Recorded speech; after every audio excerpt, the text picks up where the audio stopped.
নমস্কাৰ বন্ধু বান্ধৱীসকল সকলোকে স্বাগতম জনাইছোঁ মই মোৰ ইউটিউব চেনেল মাইনা লাইফষ্টাইললৈ। আজি মই গৈ আছোঁ যোৰহাটত অৱস্থিত মাছৰ হাট বৰনামঘৰৰ ভাগৱত পাঠলৈ। ভাগৱত পাঠলৈ বহুত মানুহৰ সমাগম হৈছে।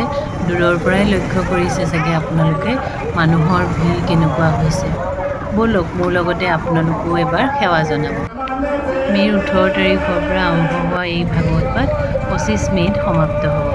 খুব সুন্দৰভাৱে মন্দিৰৰ চাৰিওফাল সজাই তুলিছে। ঠিক একেদৰে নামঘৰৰ ভিতৰৰ ভাগো বহুত ধুনীয়াকৈ সজাই তুলিছে। ভগৱানৰ এই পাঠ শুনিলে নিজৰ মনটোত বহুত শান্তি অনুভৱ কৰিব পাৰি। ব'লক আমিও এতিয়া ভিতৰলৈ গৈ দৰ্শন কৰোঁ।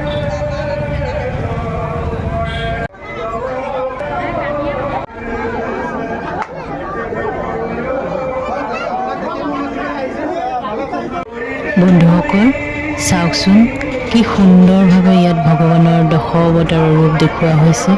কি সুন্দৰকৈ এইখিনি চিহ্নিত কৰা হৈছে।